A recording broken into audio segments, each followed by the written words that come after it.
Hi, hello.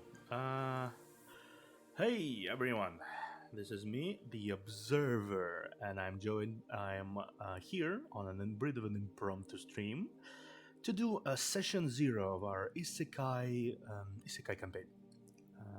I'm still figuring out how to display this fucking screen on my screen, but you can see both of us, even if you don't see Vanex a little bit. You see Vanex a little less than preferable. Still, today is going to be session zero of our wonderful campaign. Me and two other individuals shall be doing the anti-isekai every Sunday, starting from this one. But today is going to be just me, and introduce yourself real quick. Hello, everybody. The name is Lord Vanex. You don't have to call me Lord though, and Vanex is completely optional. You can just call me Van.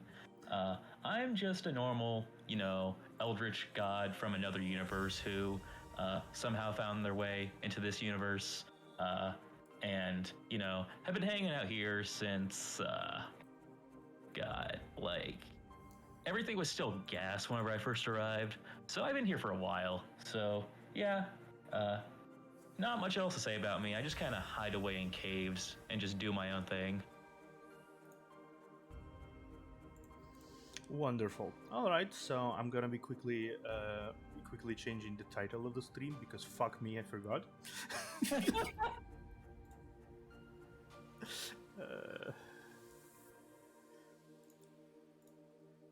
A professional streamer, everybody, professional streamer.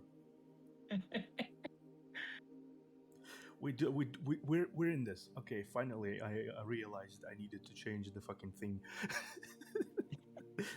Now it's displaying as Dungeons and Dragons and not just chatting because apparently I was just chatting before.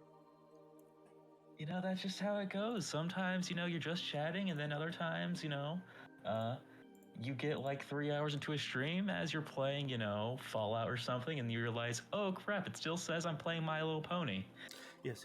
Sometimes I just realized once, the worst thing that ever happened to me during stream, like the worst, so far. I was playing Inscription, and it was Act 1, Act 2. I muted my microphone on minute 40. Guess who forgot to unmute the microphone until the end of the 4-hour stream? Oh my god. And no one in chat spoke up about it. Of course nobody. Of course nobody. Oh. They just thought, and I quote, I am in the ultra gamer concentration mode. See, that's where, like, you're allowed to bonk chat. Like, I've learned that chat can just be really dumb at times and it deserves a lot of abuse. Don't quote that out of context, please. Please, guys, don't quote that out of context. I swear. I swear. Fuck me. Okay. Hello. Hi.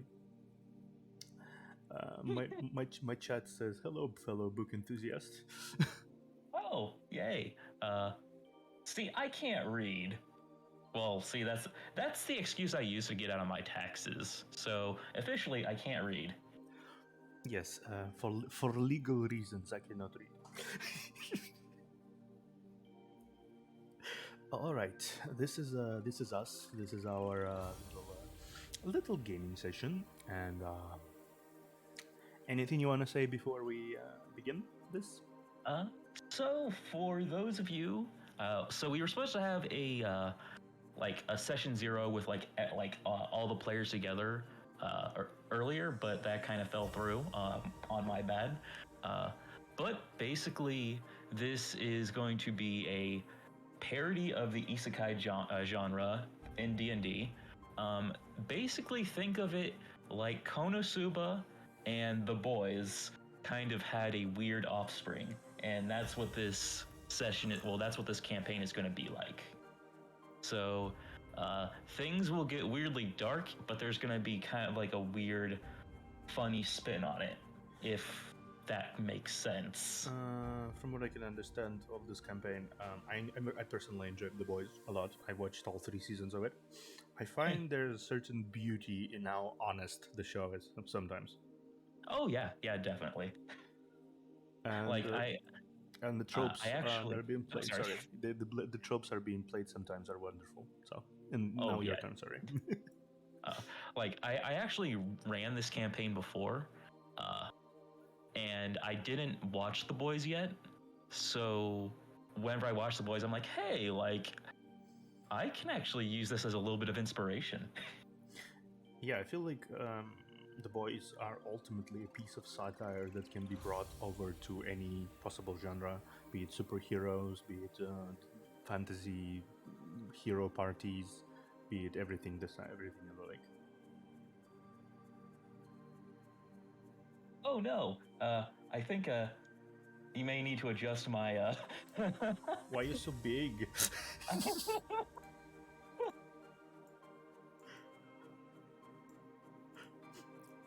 Oh no! Oh no! The decapitated head of my GM is blocking my screen. Fuck See, me. I'm haunting you now. Okay, you're small. You're going to be. You're going to sit in my lap for this. Okay. Yay! Wonderful. We're wonderful. I'm holding the decapitated head of my GM, who still haunts me with those stupid D&Ds. The fuck is D&D? Why you still want to me play? Help! Help! Save me from this basement, please.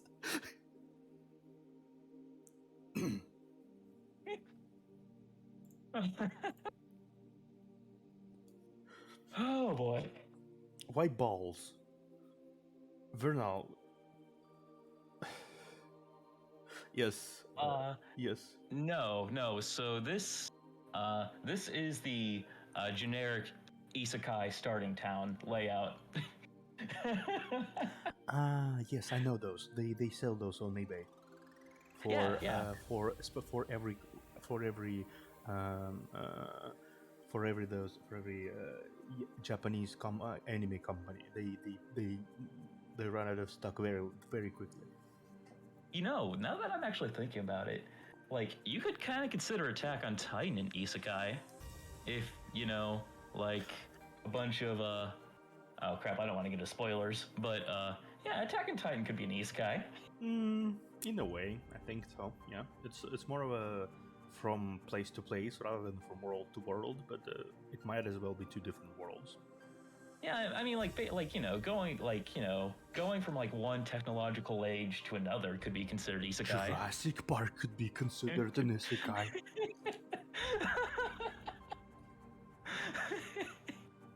But it's an isekai for the dinosaurs, I think. No, I mean, effectively, the Gate effectively did what the same thing the Jurassic Park did, but just with an actual different world. You watched the Gate. We were there, where a bunch of soldiers invaded the fantasy world, and we're like, "Hi, we're here now." That's like that sounds super familiar, but I don't think I watched it.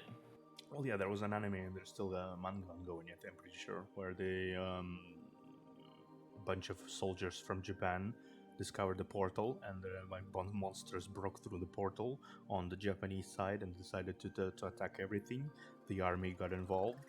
They decided to pew pew bang bang it and establish a base on the other side of the portal, and yeah, and the shenanigans occurred. It was kind of fun watching Japanese officials go, "Who are you, child?" No, I'm not child. I'm 900 years old. What? Ah, yes, that trope. To be fair, it was kind of subverted in that the body is just sort of frozen like a doll state, and then it disintegrates and turns into more of a godly being. It's like a god egg.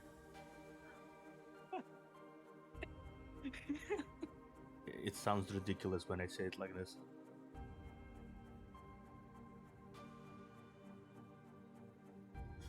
No, So, let's just assume Japanese animation can be a bit odd at times. My favorite isekai recently though was manga and now an anime, Isekai Oji-san. I don't. That doesn't sound familiar to me.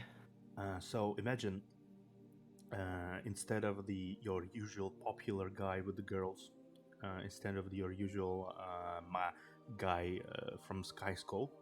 Yeah. The Yeah. one who gets reincarnated is a complete and utter loser, obsessed with Sega, who looks like an orc, like a ugly bastard trope. Oh no. As you can imagine, his first time, this is a parody of everything, so he doesn't get OP powers. He gets abused by literally everyone first, so much that he becomes paranoid of it. Oh no. And when an elf girl actually falls for him, he fucking paranoids through everything. There was some guy. there were some amazing anime moments. There were some amazing fights too for some reason. But the funny thing is the story is being told not as it happens, but long after it happened, because he returned home with his Wait. magic. Okay, I think I saw a few YouTube videos talking about that anime. Now I think about it. Yeah, he returned home with his magic and his obsession with Sega and complete and utter lack of the last 12, 20 years. He doesn't know what happened in 20 years since he was gone. Oh no, so he doesn't know that Sega went downhill. He doesn't know anything. And how he showcases he starts as a YouTube channel where he like broadcasts his memories sometimes with fights and everything. So it's like looks like a fighting channel, those animations thing. But yeah, and he uses a special spell to translate his memories of what he transpired during those 20 years to his nephew and his childhood friend. Okay. It's actually very amusing because there's some really tropes, and he's dense as fuck. So it's like when elf sneaks into his bed, it's like, you were cold, I decided to warm you, it's an ancient tradition. He's like his nephew, like his friend, bullshit, and he was like, okay, I see. not does not bat an eye, just okay, I see.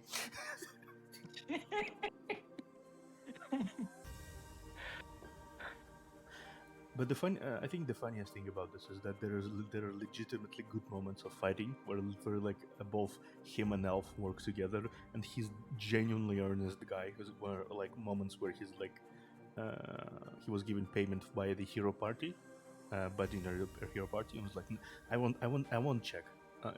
And it was like, well, why did you check? You need to be more.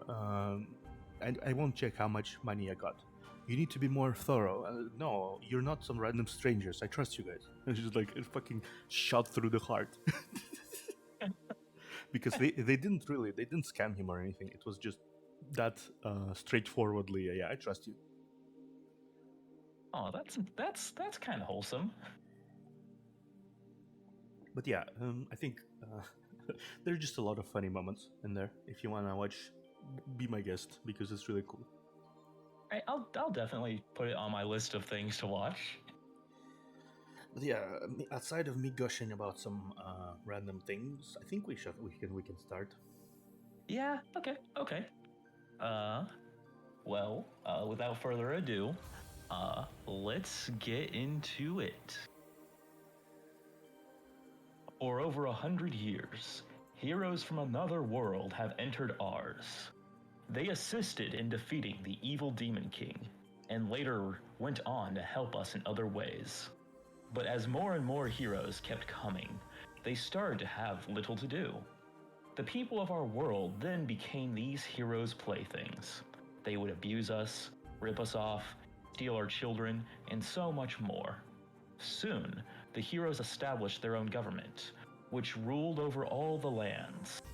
Systems started to be put into place to make it so all heroes can have their own Demon King slaying adventures.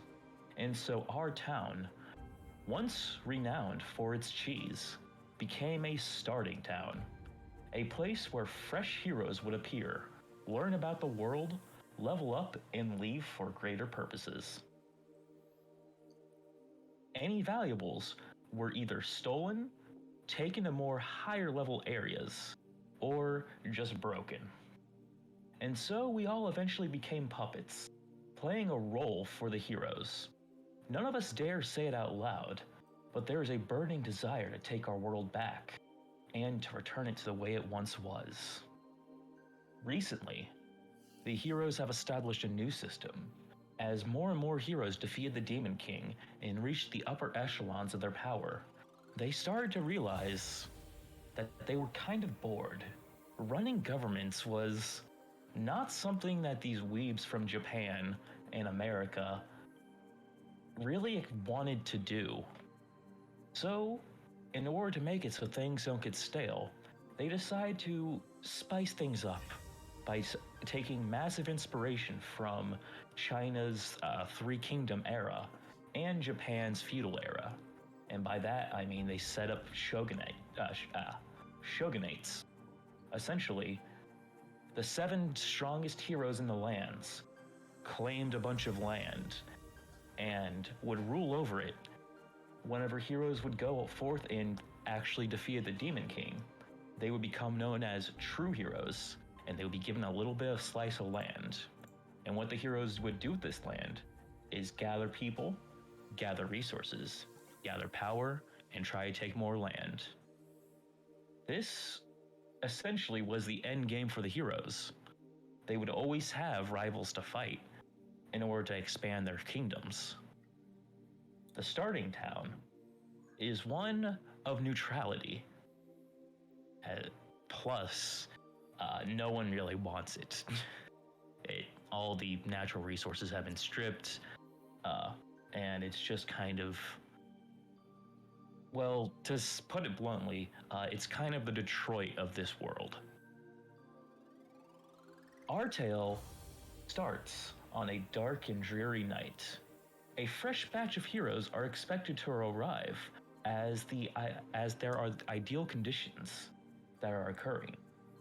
In a dilapidated part of the city, our heroes live out their meager existence, living in relative peace from the rest of the city's hero service. And that's where we're going to shift over here.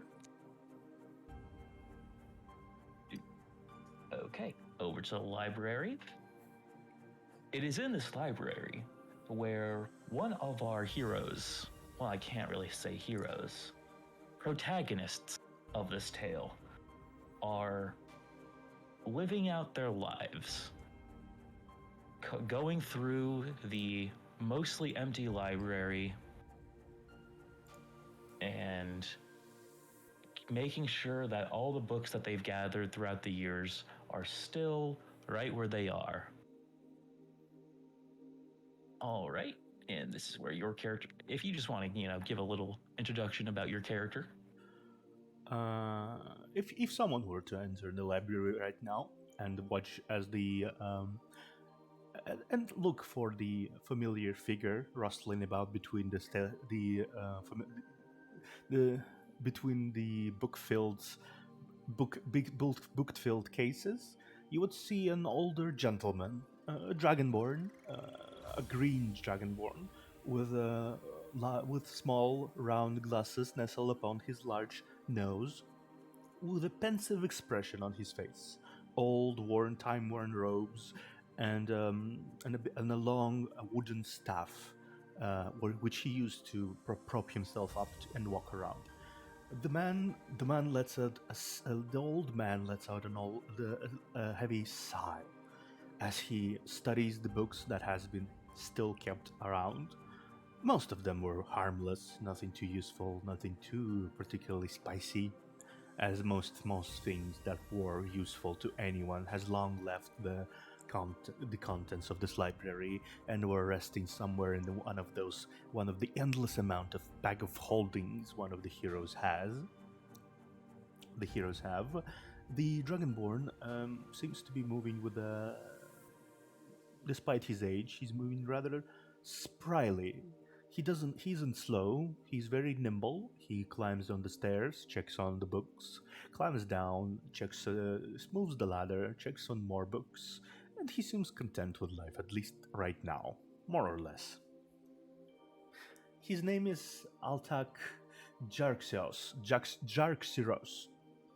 If one would know the old man, which pretty much everyone does know this old man.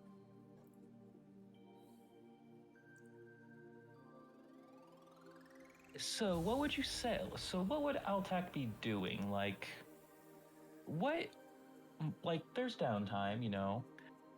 Nothing needs dusting, nothing needs upkeep. What would Altak find himself be doing? Most of the days, considering his old age and lack of desire to, you know, get into trouble more than he needs to, he would most likely sit around at the porch of the library.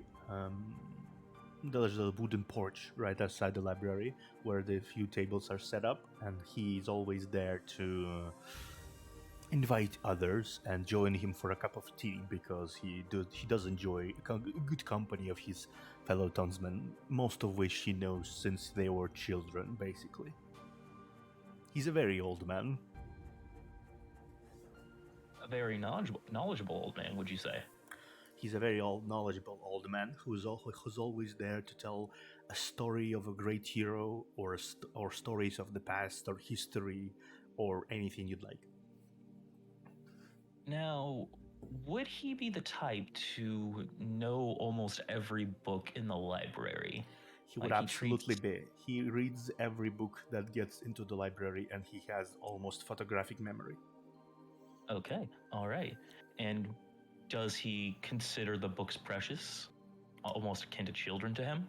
He does indeed consider them precious, and he has spent most of his life upkeeping the library and even doing an odd job for Hero here and there, because they pay a lot of good money for it, and he's always there to talk to. This, which is why his library, the city's library, is probably one of the most well kept and good looking buildings in the entire town. It definitely is for this district.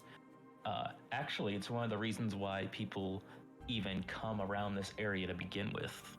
Uh, because the old Adventurers Hall, uh, though at one point it was full of adventurers going in and out, these days it's relatively abandoned because, as you would know, uh, the Hero Society decided to make a new experience for fresh heroes, meaning that the old showing up in another world, walking into the Adventurers Guild, finding a bunch of heroes, getting drunk, that's a little bit outdated. So I they would imagine. decide up. So, so they decide to spice things up, and because of that, this part of town has really just gone downhill. All except your library. Now, that's not to say that a lot of people come here. You might get one or two patrons a day, but for the most part, well, let me correct that. Some of the town, some of your neighbors come by and see you, but as for people who are actually seeking knowledge, that's about one or two people a day. That's fair. I mean, honestly, I imagine nobody really quite knows this old man who has so much knowledge. I mean, they know him, but they don't quite understand just how much he knows, because he's quiet. He keeps to himself. He always hums a tune while he dusts off something from the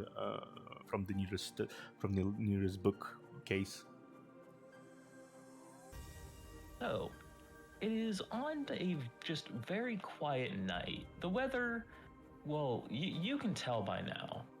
There's many conditions in which heroes are summoned into this world.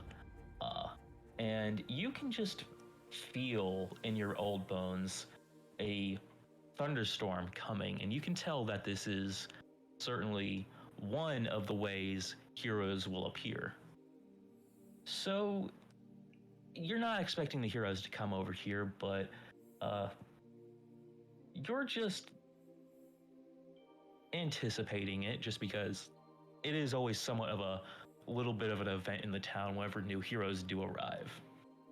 Fresh, naive.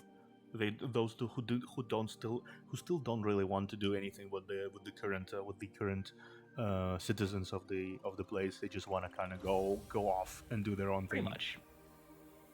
So, oh, your mic just went out. Mine? Yeah, I couldn't hear you. Oh, is right now working? Yeah, I can hear you now.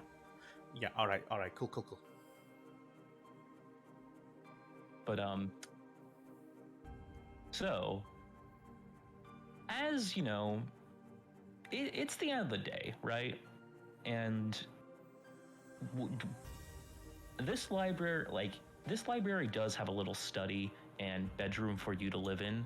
Uh, it used to be the it used to be the old librarian's home, but uh, after they retired, uh, under a little bit of dubious circumstances, uh, that you weren't really informed too much, and there wasn't really a lot of information left behind, but they left the post rather suddenly.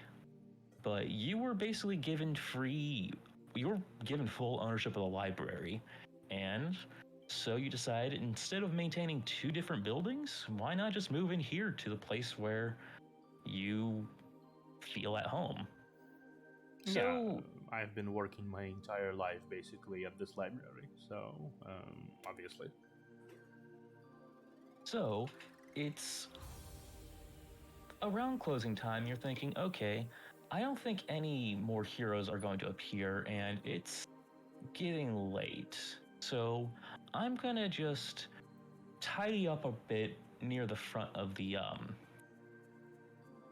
library and just start closing up. And then, I don't know, maybe you'll go get yourself a cup of tea, just to relax before you go to Yes, bed. yeah, sit on the porch outside, watch the storm gathering, stuff like this.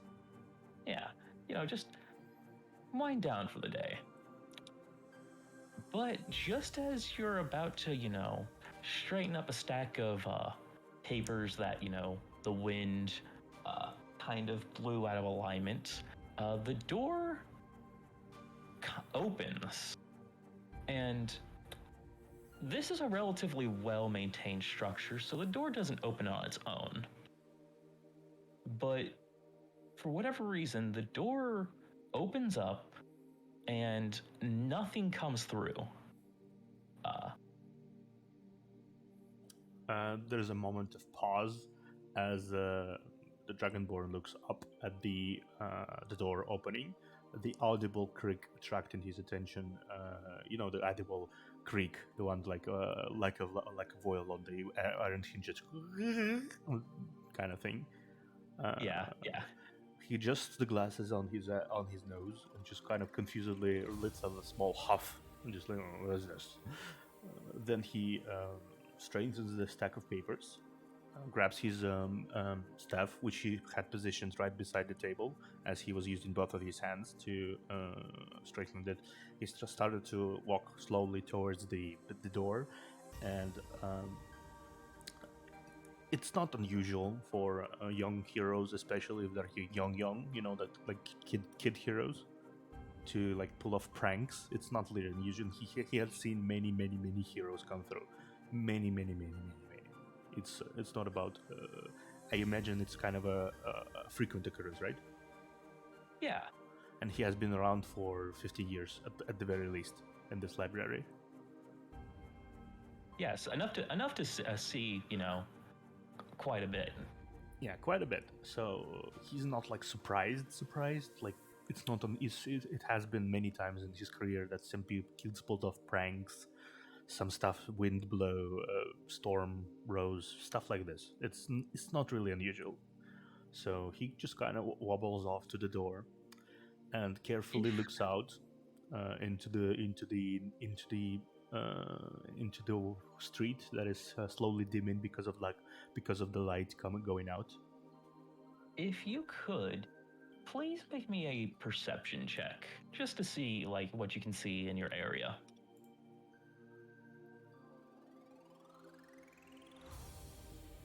I can.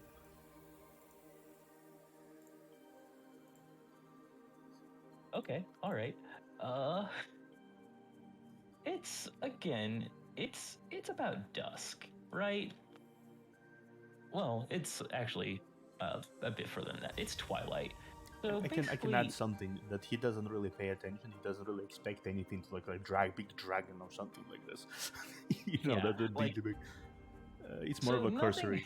It's more of a cursory look around. Like you just see basically buildings. You can see the tavern is alive as normal, uh, but nothing seems off at all. And you can tell like the wind is like somewhat strong, but definitely not strong enough to push open a door.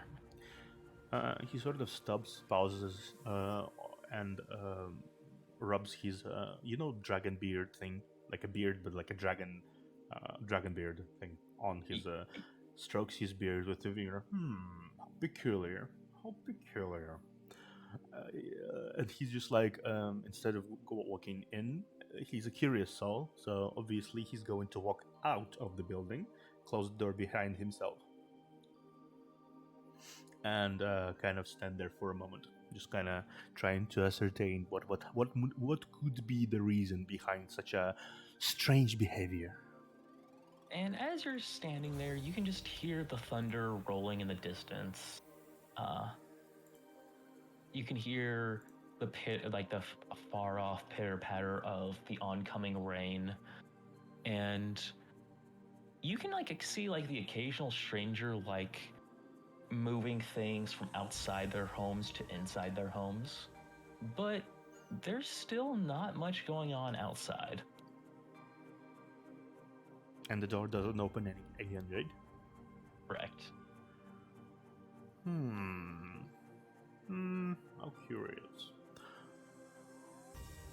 If it was a prank, someone would actually come out by now. Hmm. And she just continues to rubbing his beard, like playing with it a little bit, and deep in thought. Just like kind of a. He turns around actually, and he's going to look at the hinges. Maybe something rusted off. Maybe he needs something to fix something. You can make me a perception check.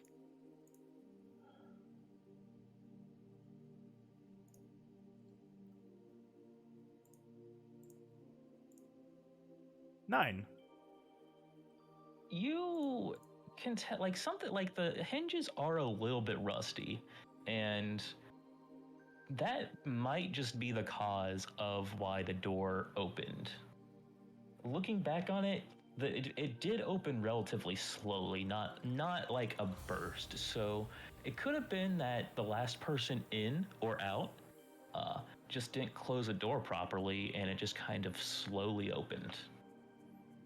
Considering the fact that the hinges are very rusty and unable to hold the door in place, and there's wind, there's possibility that this could be just that. Yeah, yeah. He grumbles a little bit. Again, of course. He just opens the door again, goes to grab his, the special. He's very careful with it because he has limited supply of it. But he did manage to buy some of it for a discount price because he helped tutor some of the merchants' kids when they wanted to. So he's a scrappy old man. He knows how to handle things. So he returns back with the anti, this kind of against rust. WD-40?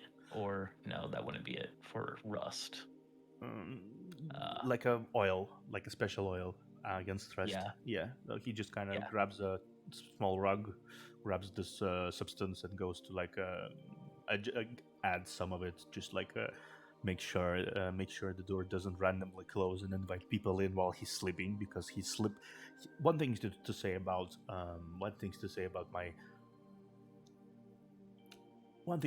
Atlak, he slips like a dead man. You can actually explode something right beside him. He won't budge. So, funny thing, actually, as you're entering back into the library, you could have sworn before that the entire place was empty except yourself. But standing near one of the bookshelves near the entrance is a individual wearing a full cloak covering their head and every aspect about them. And they are just standing there holding a book in their hands, thumbing through it. Oh, oh dear. Did I really miss someone coming in? Oh dear me. He just rumbled. Hello. Just like a small awkward wave. Like, how did I manage to miss someone coming in? What the fuck? The individual does not respond to your hello. Oh. He approaches curiously a little closer. Does he remember which book it might be, like from his memory alone? You can make me a perception check. Alrighty then, let me quickly do so. And also, if you could make me an insight check as well. Will do. Ooh. Ooh. Okay. All right. So that is enough to give you a lot. So, first things first, as you're approaching this person, you're realizing that they are practically an optical illusion. And by that, I mean, no matter what angle you're looking at them from, they will always remain in the same image, essentially. So, like, from behind, you could see the outline of the cloaked individual. Like, you could see, like, somewhat of their body shape and, like, their hood covering their head. And despite the fact that they haven't moved, and you've gotten closer to them, they are still, at least visually, looking exactly the same as they did while they were at the door.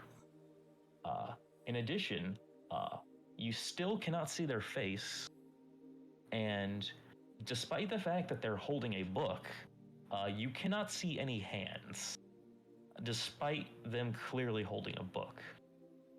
The book, as well, is a black book with no text on it, and from what you can see, there is no actual text in the book either. It is effectively a completely blank book. But despite that, the individual keeps thumbing through pages anyways. And as far as you know, this book does not belong to this library in the slightest.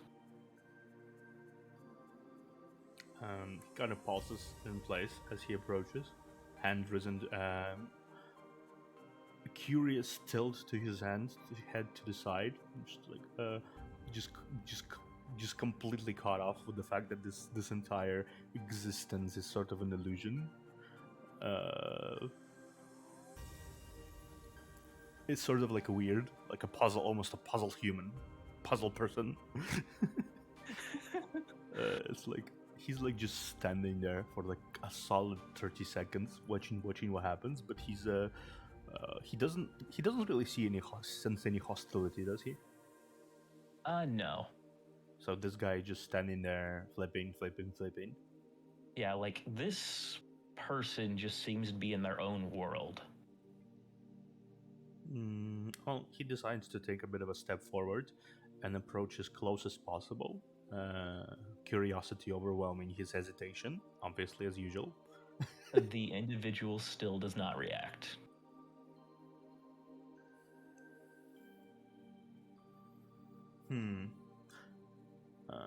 I assume the visage did not change like at all. No change, no visible alterations. No, it's still essentially an optical illusion. He's curious. When he approaches, can he extend a hand? Does it pass through? Actually, the moment that your hand touches them, they disappear completely. Them, the book, leaving no traces. What? He just kind of looks around, standing there dumbfounded, and he steps up where the person is. Obviously, nothing here, I assume. Correct. So he just stands in his place. Um, any book in his library that has the same black sort of background, because it's pretty rare for a book to have black black outline. It's very rare for a book to have like a black thing to go in. So, while you do have a few black books, like this book had absolutely no text on it at all, which makes it kind of hard to tell if you have a similar. Well, you can actually tell that there is no book like that, but it could have been faded. Like it could have been any number of things, but you're pretty certain it's not a book from your library. He stands there, kind of rubbing again, instinctively playing with his beard again. Confusion, utter confusion on his face, because that's usually when something related to heroes happen. Usually, it's followed by something exploding. That's just how it is. Something exploding, monsters arriving, whatever the hell. They want. Usually, he knows it very well. They usually want it to be flashy as possible. No hero would pull off a prank without saying, "Ha! It was me, Dio," or something. Speaking of flashy, actually, as you're standing there pondering what exactly you just saw, the door to the library, which you were about to go fix, burst open. And I don't mean in the sense that, like, someone opened it really hard. No, I mean, like, it actually completely shatters open. And through the door frame walks a completely ordinary human, daggers in hand, wearing a black trench coat, some face paint to make them, look a little bit intimidating, glowing red eyes. Well, not red eyes, more like their irises were red. They have black, sleeked hair, and they have very meticulously crafted scars on their face. It's pretty obvious this is a hero who decided to go through a bit of cosmetic surgery. Of course. Though, judging by the fact that there was cosmetic surgery at all, this one's not a newbie.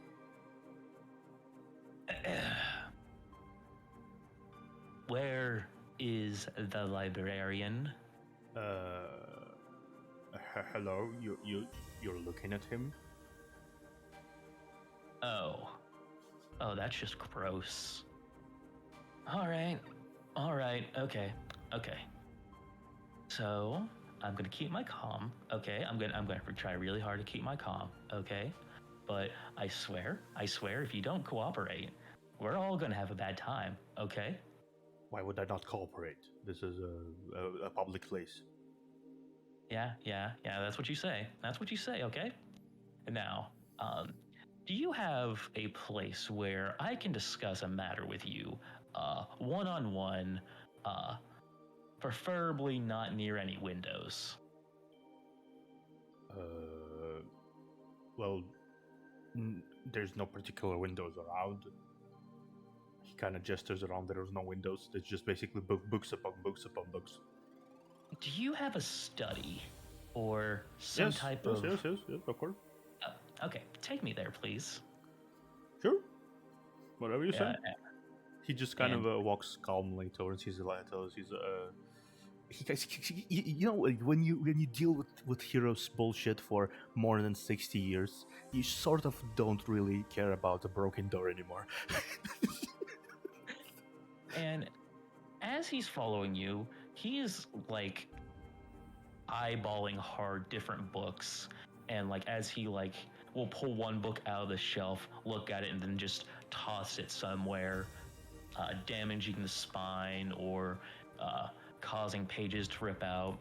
Sometimes he'll grab a book, open it up, like is really rough with the pages. Whenever it's clear doesn't interest him, he'll just continue to toss them. Yeah, this is a lot of restoration magic ahead of him. This is a lot of restoration magic ahead of him. And he just continues that way until you guys get to the study.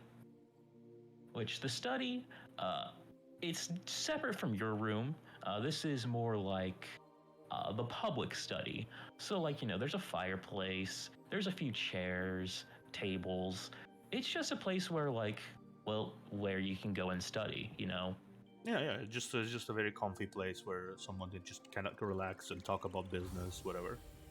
And, there's also, a record player in there, that, No you doubt, usually. one of the heroes' quote unquote inventions. Yeah. One thing I should have mentioned before is there's a lot of modern day technology in this world, mainly just from heroes bringing not just technology but concepts over to this world, with their cheats and all that. So, and the world's adopted it kind of well. Like you have a record player, just play a little bit of ambient music. It's relaxing. It's probably off right now because I was planning to close the things up. But Yeah. there's brewing. There's already tea brewing because I was preparing for. It's delicious, that tea, black tea. This And it's actually at this moment where the hero sniffs the air. Is that tea I smell? Oh yes. Bring the pot. All right. And he just kind of shuffles off to the quietly towards the pods. It's a that's one of those old, very fresh tea leaf recipes specifically made for. He has like a whole stock of it because he's old. Yeah. He brings out the pot. It's a good smell. It's not too thick. It's not too, but it's like just right. He did tea for the last 30 years of his life. He knows how to make tea. Oh, old man and their warm drinks. I know that all too well. Yeah, old men loves their warm drinks. They love to basically teleport tea from nowhere. I had a grandfather, and he always teleported tea out of nowhere. You never knew there was tea, but there was tea, and there was always treats somewhere. So you grab the tea, and you and the hero go into the study, and you know what to do at this point. Like, you go over to the table, you start prepping it, you put, 1 cup, put 2 cups down, fill them both with tea. The hero, on the other hand, is quickly going around the border of the room, inspecting every little, detail. Occasionally, he'll put something on the shelf. It's a piece of paper that has a rune on it that you can recognize as a silencing rune. I assume he looks very tense. No, he looks very calm. A little anxious, but calm. Yeah, that's what I mean. There is a hint of anxiety there. Clearly, Yeah. he didn't come here in the most pleasant of moods. Something happened. That's the theory that is currently. I'm going to have you peek into the mind of the Dragonborn here. He's kind of calmly theorizing his mind. Something happened, possibly something related to that weird shade from before, because otherwise he didn't imagine the hero would come to this library at this time because it's effectively boring, nothing here. Right. And clearly something of importance happened to this guy. Something that may left him in clearly agitated state. He's playing off it cool. He thinks he's playing off his cool, but he senses the hint of anxiety behind it. and now the silencer room, meaning this conversation, whatever it is, he thinks to him must not come out of this room Right. or be overheard by anyone. So he's finally gonna end his tour of the room by going to the door, pulling out a padlock from his padlock and pretty hefty chains from his bag of holding, and locking the door up pretty nicely. He's going to put the key back into his bag of holding, and he's going to approach the table. Old lizard thing, I assume you know why I'm here? I'll be honest, I have no darn clue. All right. So, I'm only going to ask this once, and if you don't give me the correct response, things are going to get very messy very quickly. Do you understand? Yes. Okay. Neko Nancy's Guide to Cosmetics. Where is it? He just kind of stops for a moment. That's a very distinct name. Do I know where it is? You can make me an insight check. I can already tell you that this is not a book you have, but you can make an insight check for me. Actually, let me.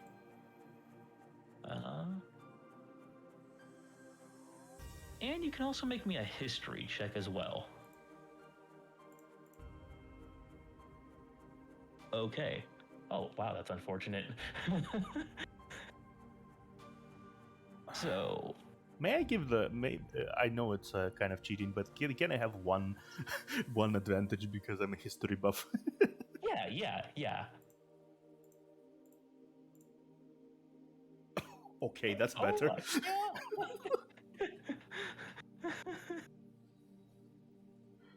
That's better. So, you don't quite know. You don't. Yeah, so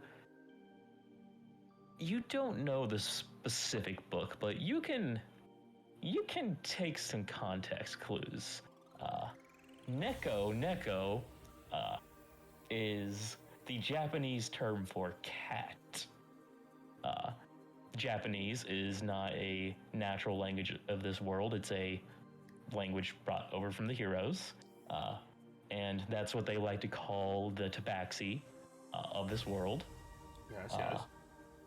So you could tell that, okay, already, it's probably something hero related. And Neko Nancy is actually one of the leading exporters of cat girls in the world. And Guide to Cosmetics, pretty straightforward. And it's certainly not something you have here. In fact, you've never even read this book before.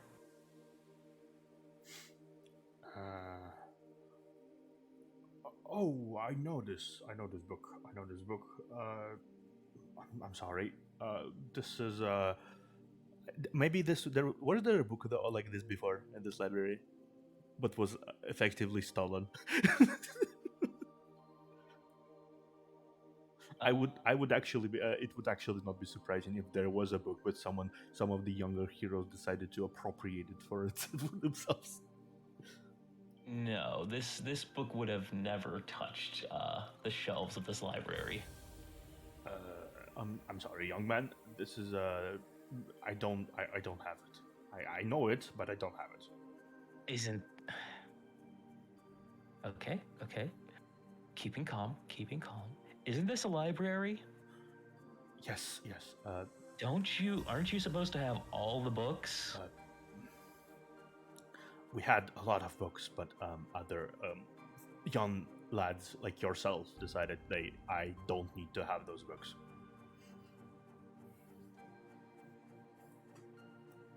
The moment you mention other lads, he is going to really lose his shit. He's going to fling the tea off the table. What? Who else came over here with this idea? It's my original idea. No one else can have it. Who did you give the book to, old man? I didn't gift book to anyone. I promise. Nobody came around here today, but I don't have this book. You can look around. You can see it. Don't have it. Do you think I have the time to look through all these fucking books? Well, I know for a fact that they don't have it. I know all the books here don't have it. God damn it, the others. I told them I would get it. They're gonna be so upset. Okay. What can you tell me about, what was it? What was it? What can you tell me about surgery? Surgery? Of course. Sorry. Unethical surgery. Yes, that's it. Yeah. I'm pretty sure that's what they said. With like bare minimum tools and no formal training. Unethical surgery with bare minimum of tools. He just kind of like sort of looks at. He's seriously thinking about it. Well, obviously that's going to be. I'm not going to say the obvious thing that this is going to be painful for the subject who's going to experience that surgery. I would, if in my professional opinion, I would recommend that it will be not. It will be conducted in a place, in an enclosed place somewhere. I don't know, like a building, preferably in a clothes that you don't care about much, because it's going to get it's going to be messy. Yes. Okay, I don't care about these clothes that much. Got it. This room looks good. Well, not a lot. Not a lot to say. Otherwise, it's just it's more murder than anything. Okay. Okay. What else could I use? Do you have any just medical books, like, at this point, most normal medical books have been taken. You do have a few children's medical books, though. I do have a few children medical books around.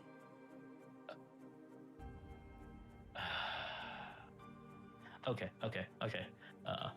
They're actually. You actually do know that one of the books is here in this study. It is Mrs. Cupcake's Guide to the Lower Intestine. Well, if you would like to take a look, he just kind of stands up, goes towards the shelf, takes a book, something like this. Okay.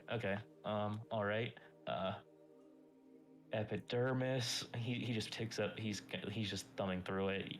Epidermis. Lower. Okay. Okay. That's how much blood.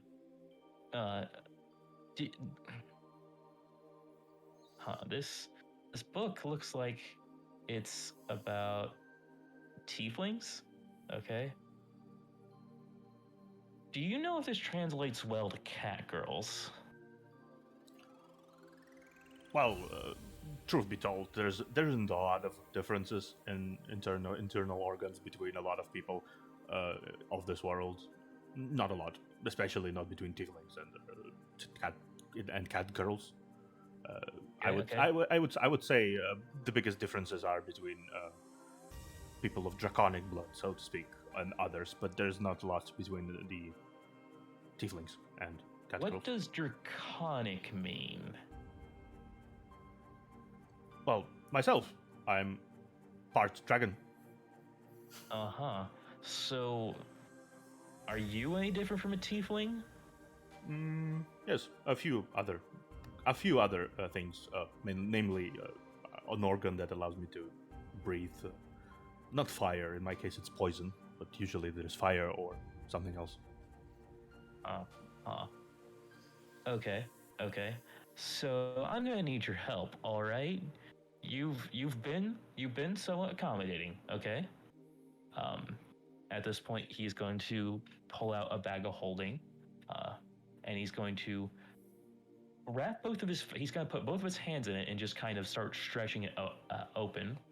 Uh, and Yeah, that's I feel like whenever. yeah, I feel like he can tell that he didn't expect him to be like this accommodated. He just didn't expect him to be like go along with stuff. But the old man is just tired. He just went to sleep.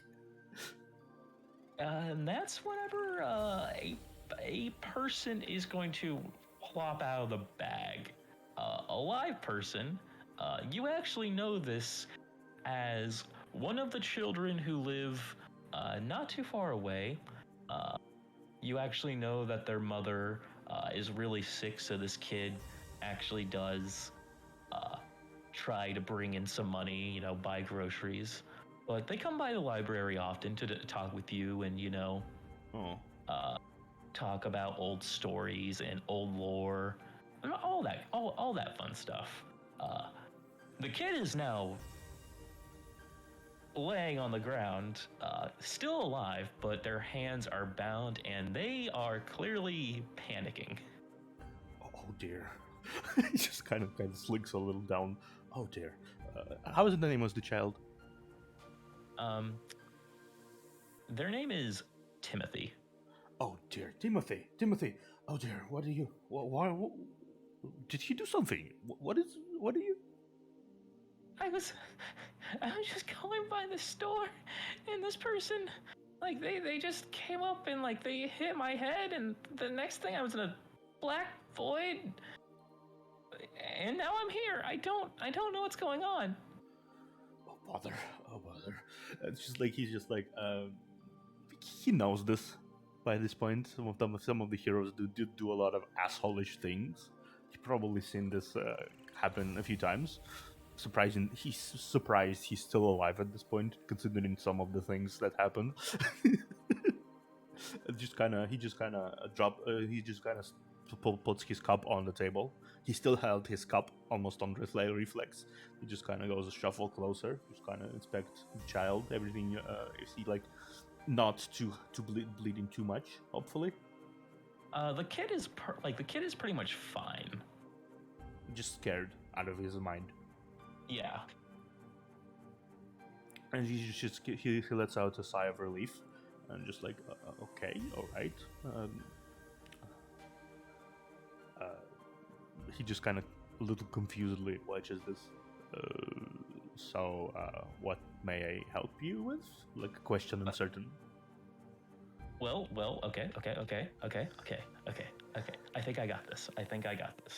He's gonna pick up the kid by the ropes, and he's gonna take him over to the table and just plop him down. Okay. Okay. Nerves. Okay.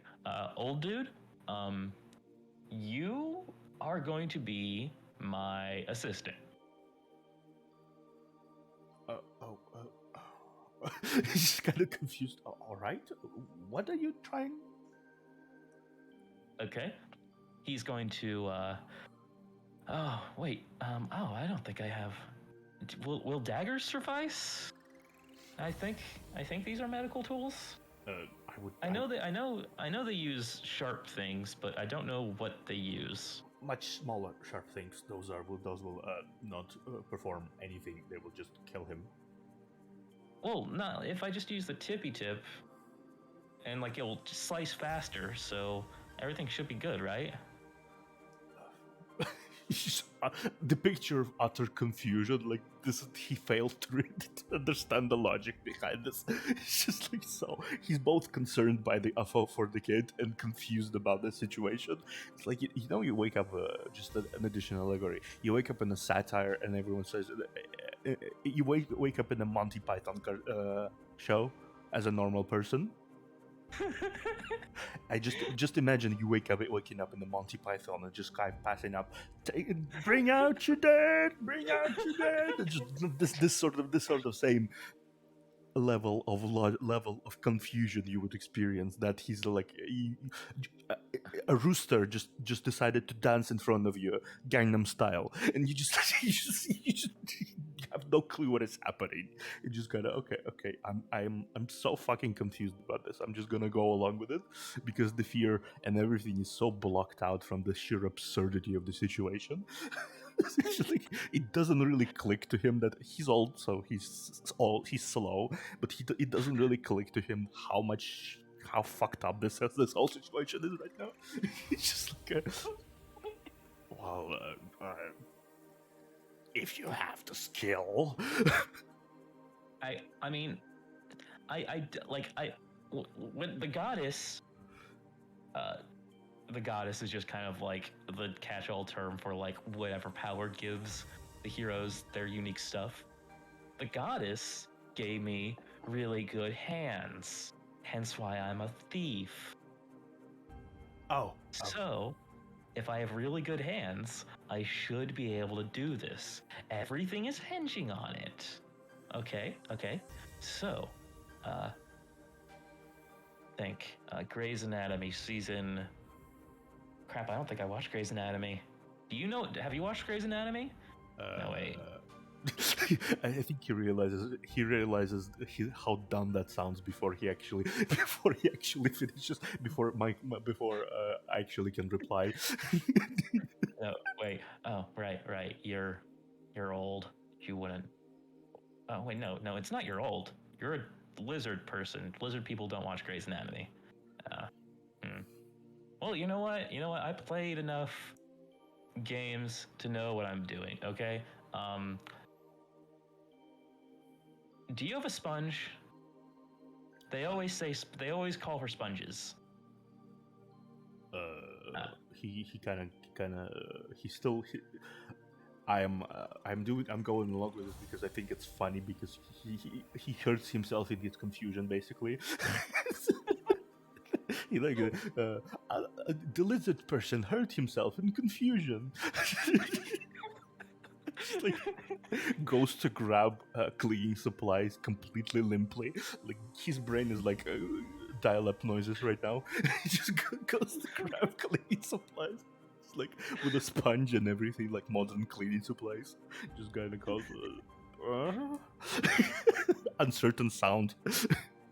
All right, because lizard person is a little bit too much to say, I'm just gonna call you nurse. Now, nurse, so the one complaint we always get is that cat ears aren't good enough. They need to be fluffier. So we're going to remove this kid's cat ears.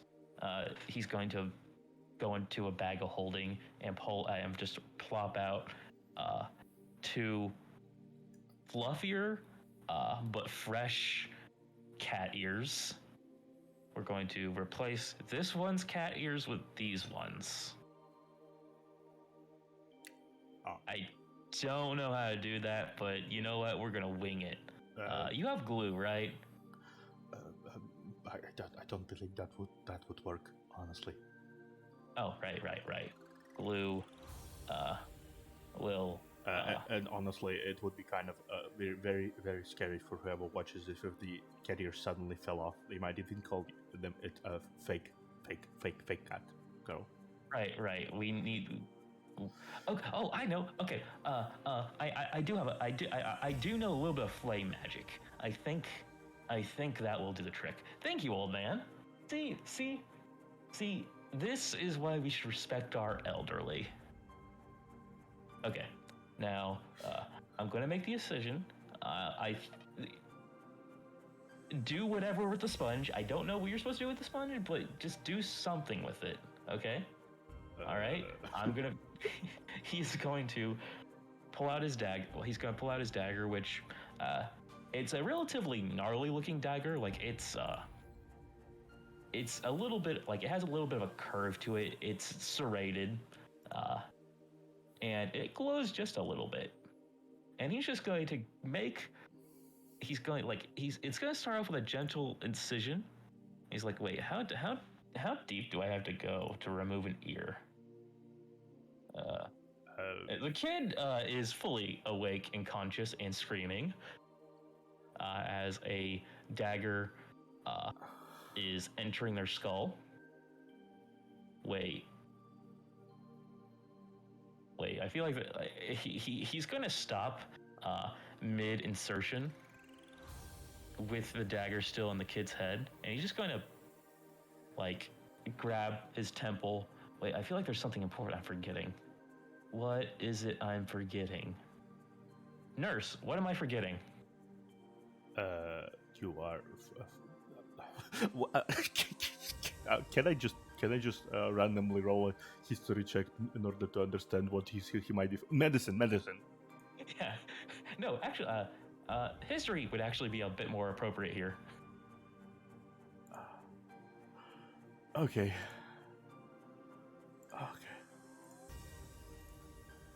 Ooh, so you actually do recognize this blade. It's not quite one of the most famous blades, but it at least has a little bit of history behind it. The most immediate and important thing is it has a very potent poison in it that when it contacts blood of a living individual, it turns that blood into ash. Your daggers are poisonous. You just killed him, I think. No, I didn't. He's still alive. See? His blood is turning to ash right about now. He just, he has a moment where like he goes to poke the kid, but he's right-handed, the hand that's using the dagger. So instead of, using his other hand to poke, he pokes with his dagger hand, causing the dagger to seep a little bit further into the kid. Oh, how deep does a dagger have to go into a skull before it kills someone? Nurse? Right about, do you know? Right about now, actually. It would kill him before, but it would now. Oh. Huh. Do you think it's is it... The screaming stopped. Screaming stopped. There's nothing anymore. Is it ethical to continue the surgery, or is it... I think he's just going to remove his dagger. He's going to just kind of... Oh, so that's why nothing bleeds whenever I stab it. Yes, it's a very famous weapon, actually. Very, very good. Very good. Very famous. Oh, well, you learn new things every day. Okay, well, he just holsters it. Well... I learned a lot, thank you, old man. I am going to go back to what I was doing before. I honestly, I'm just gonna be completely blunt with you. I was gonna torture you if you didn't let me know what I wanted to know, but like, you helped me out a lot, nurse. I'm actually really thankful. We did really good on that surgery. I'm gonna say, like, I'm not, I may not have a PhD, but I'm gonna say I'm a pretty good surgeon. So I'm gonna call this operation a success. I'm gonna take this super useful book with me and pretend I was never here. Okay? Okay. He is going to gather his things. He is going to look at the tea on the ground. He's going to pick up one of the cups and see like there's a little bit. He's just going to, take a little sip of what was left, and he's just going to leave. Leaving you alone with the kid who is leaking ash. Yeah, obviously, he takes off the chains and everything, just kind of leaves. Yeah. I'm going honest. He just fades.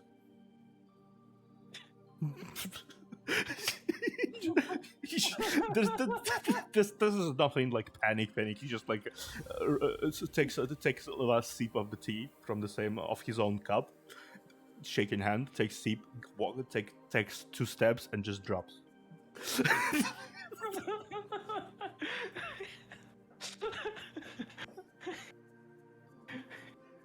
So, you're not unconscious for too long, but whenever you are conscious and you wake up and you start examining the room, you look like you have to address the elephant in the room. You look to the kid, who at this point the poison has done quite a bit of a number on their body. Like they're essentially filled with just sandy ash.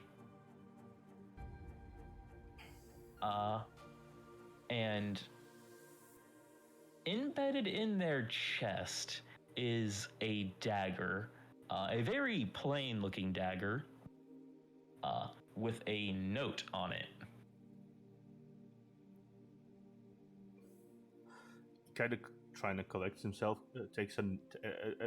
slowly stands up, hobbles onto the body. The situation finally slowly catching up to him. He takes the note with a shaking hand.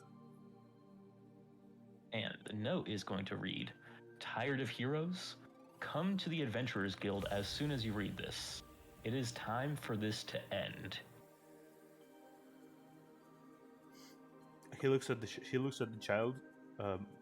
What's left of the child? God damn it! And then he just kind of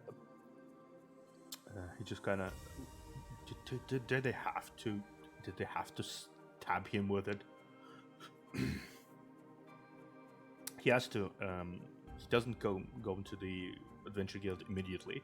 He goes to. He knows it's like late, probably very late. But he goes to the child's parents. Whenever you arrive there, you notice that no one is there. It's someone definitely ransacked this place. You know that the mother was there, very sick, but there, and that there were 2 other children.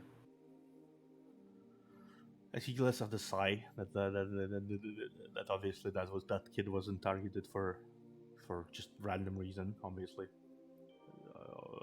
cat girl family, cat person family, Tabaxi.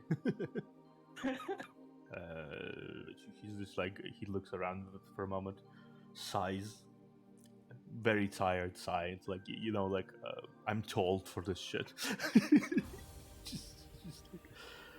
He obviously feels very bad that he didn't even attempt to stop this because, well, of obvious fear, confusion, and everything. He didn't even attempt to stop this, and he got praised in the process by a hero.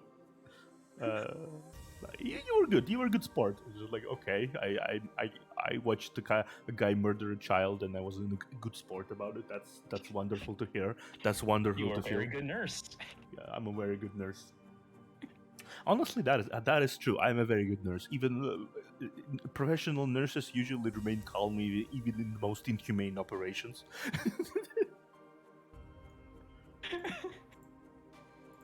Okay, so he just like kind of stops, turns, and no, he investigates a little bit, like just investigates the house, what happened, like maybe some clues there. So, you don't even have to do a perception check for this.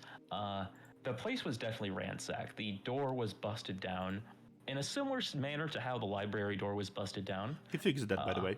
He already knows how to fix that. It was more of an automatic thing. And basically, like, you know these people. They would, like, if a hero would have asked them to come, they would have just, like, because it's kind of like an unspoken rule. Like, everyone follows what heroes say. but it seems like the hero may have gone a little bit extra. Like they smashed up a lot, even though they definitely didn't need to, and they caused a bit of damage. It was the same. I mean, the hero did openly say that he would kind of go wild if he didn't if I didn't assist. Yeah. I think there was a hint of surprise that what the fuck? Why did you? Why are not? Why can I even attack you? You will help. Why can't I even attack you? The fuck? That sort of thing.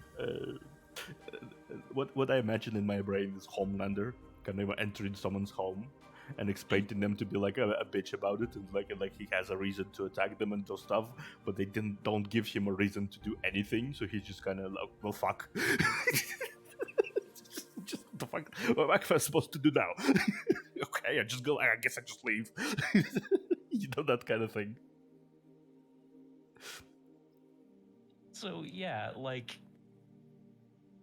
it's now this city is pretty much full of tabaxi slash human tabaxi hybrids. Of course, and heroes love their categories. Yeah, so this is sadly a common occurrence of families just being wholesale taken in the middle of the night and never to be seen again. Thank you, Freddy Hunter. We are just doing our session 0 for the moment. I hope you enjoy your stay. Sorry, just had a follow. Well, either way, we're going to be. I think I'm going to. After this point, I am going to turn around. Obviously, I can't just return home and go to sleep like usual. There's a dead child there, leaking ash, and I don't know what to do with it. So the only thing that I have in mind currently is that Adventurers Guild thing. So yeah, I'm heading there. Yeah, so you know your way to Adventurers Guild. Like, it's not too far from the library, and like you go there pretty often. You know the caretaker of the place, RN. He's a training dummy who, you know, he is used by heroes to, you know, train, like, to hone their skills. He teaches them basic combat techniques. So you know that you're fairly certain like nothing is off about the building. Like, RN makes sure the place is well taken care of. Of course, yeah. The Heroes Guild and the library are probably the best maintained buildings in the whole district. Yeah. So as you're approaching the Adventurers Guild, you see that same robed figure from before walking towards the Adventurers Guild as they phase through the door without opening it.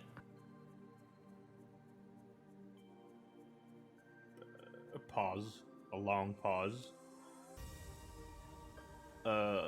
Another. This will be a long night, isn't it? Okay. Just continues walking towards the Adventurers Guild. And as you're about to touch the door, can you make me a wisdom save?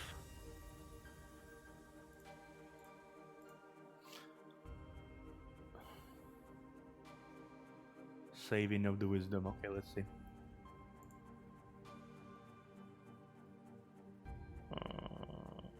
Oh no, save.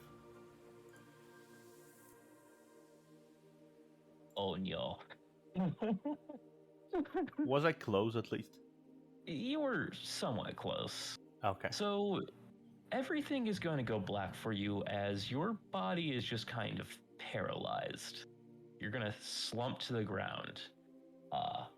And you can tell that your body's being moved as a black bag is put over your head. And your hands are bound to your back. And you can somewhat tell that you're inside a building now just because, like, you can no longer feel the night air. Also, there's light now. You. Yeah. And that's where we're gonna end it. Wonderful. Yeah. Wonderful. What is going on here? Is the hero gonna get away with it? Probably. Yeah, he will. He absolutely will. The getting away part is going to be for a while, I imagine. Yeah. We'll Because see. We'll see. they actually leveled up and have cheats, and we only are commoners. So, yeah. So, Thoughts, next session? thoughts on my character so far. He's fun. I can definitely tell he's going to be the no nonsense kind of guy who is going to get way over his head, and it's going to be interesting. Yeah, he's definitely a know-it-all, and he's like he's unlike others, I imagine, other characters. He's been around this for so long that he's kind of numb to a lot of the atrocities committed. Maybe not quite to the point of, having the atrocity committed right in front of him, slash being a semi-accomplice. Yes, he will be sad about this for a long while, but at least he's more numb to your usual thing of like, oh, hero blew up something or whatever.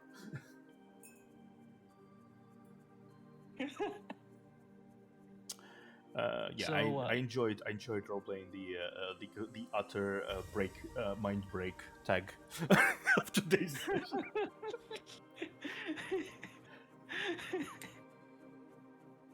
Yeah, and having the resident knowledge guy is definitely going to prove useful. That way, I can just send you the exposition. You can like, oh yes, I know this. Yeah, that's why I made it, because I enjoy being the knowledge person. Which, I guess, yeah, I can tell you this now. So, the heroes first started appear about 1,000 years ago, and most of this world's history from before then is pretty much lost. Like, the heroes run a tight regime and go to great efforts to suppress knowledge of what the world was like beforehand. But some history still exists, and some ancient ruins are still somewhat untouched by the heroes. And yeah, like, occasionally you would have some important people from the main government come into your building and forcibly to make sure that there are no history books from before the arrival of the heroes. But considering how rare those were, there were definitely none of those in the library. Well, yeah, obviously it's not going to be something a place that is worth attracting the attention of big official hero people. Yeah, But you are somewhat you do know some tales, but it's somewhat of a curiosity that it's kind of just like an untapped gold mine of just knowledge that you kind of want to get. Of course, there is a lot of knowledge I wish to get my hands of on a lot of the information I'd like to know, which is why I always cautiously interacted with heroes when they came around, whenever rare occurrence that happened. So that's a bone for in your court, but there might be some heroes who know this lizard person. And sometimes heroes will come up to your character. Sometimes you will have heroes who want to know stuff about other heroes who come to you to get a little bit of information. it has been happening a bit more recently, with the whole Well, with the games, Shogun. yeah, with the Shogun games happy beginning. Yeah, so that like you have people trying to basically get like juice on other people, like embarrassing secrets or weaknesses. Which I assume you just tell stories. Like you're not making detailed plans. You're just like, oh yeah, well like way back long ago, you have this one hero who went on an adventure to go and pick 100 flowers for And he returned with a scar there. So like he told the story of how he got the scar, but he has the scar there, and the hero goes, "Oh, he has a scar there. Interesting." And this is obviously a weakness that can be explored. It's like unintentional almost. and yeah, that's effectively it for what I have for this session. Honestly, like Wonderful, wonderful. This has been wonderful so far. I had watched a child being murdered and then paralyzed and dragged into a building. No respect for the elders, despite the fact that the only person who respects elders here, it seems, it's fucking a hero psychopath. God damn it. well, you can't always be 100% evil. I mean, yeah, I think a lot of the what the hero's behavior told me, and he's like an underling that is like really anxious to do something for whoever he's working for. I can definitely say he's not alone. Well, And that, he did mention others. They told yeah, him, and no hero mingles with anyone but heroes. yeah, and you definitely know with like the rise of the shoguns that some heroes have been working together to basically kind of like, well, we all have these small plots of land. Let's try to make something if we work together. Smart tactics, honestly. That's how effectively groups of heroes are born in the alternative sort of similar worlds, where there are solo heroes who are like super cool, and there are not so solo heroes who are like groups. Obviously, it's cool. It's cool. I like it. But yeah, um, I don't have anything else. Wonderful. Then I think uh, we're going to stop for today with the official stream. Uh, Whatever you have like additional things that you don't want other people of mine to hear, you can tell me after we're done with this stream. So I think Okay. we can do some closing remarks here. Okay. So you first.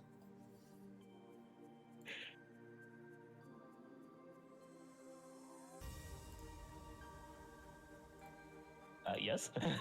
You first. Just closing remarks. Oh. Go.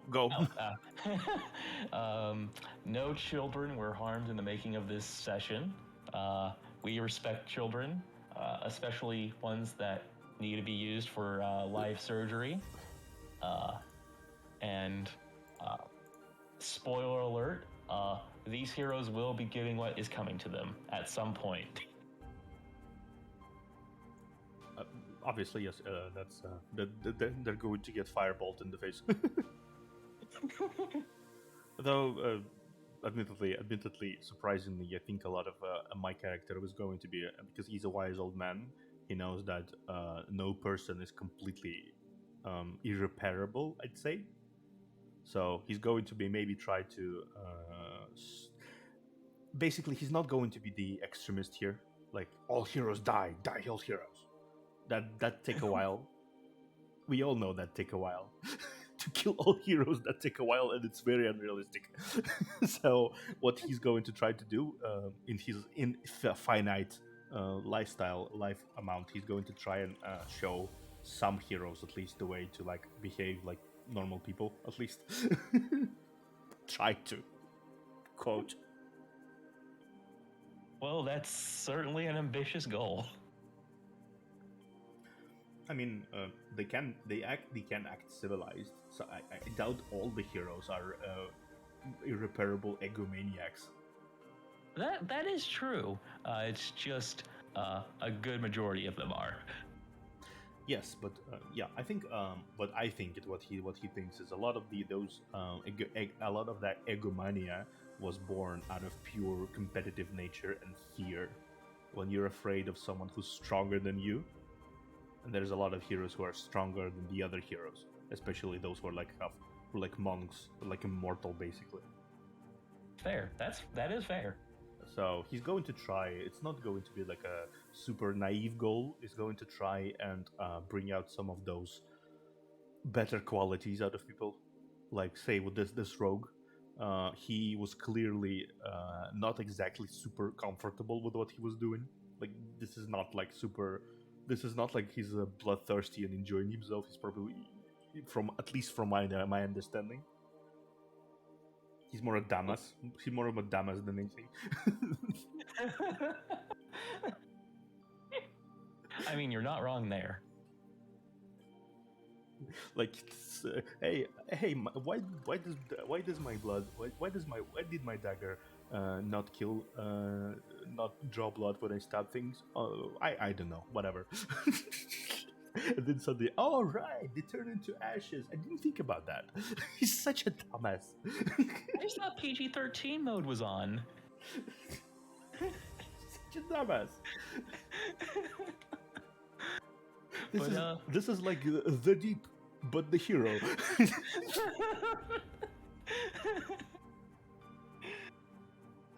Okay, but yeah, I'm the observer. I'm one of the players in the upcoming campaign, and the next episodes and subsequent sessions will be happening on Lord Vedas's channel, obviously. So going to be look forward to that. I'm going to be posting it on Twitter and whatever the hell else. And yeah, I'm going to be raiding actually someone right now because that's a tradition of mine. I always raid someone at the end. Oh, fun. I believe it's worth always raiding someone because, well, showing yourself, saying hello to people. That's I agree. So we're going to be raiding an interesting person, Woody Devs. He's cool.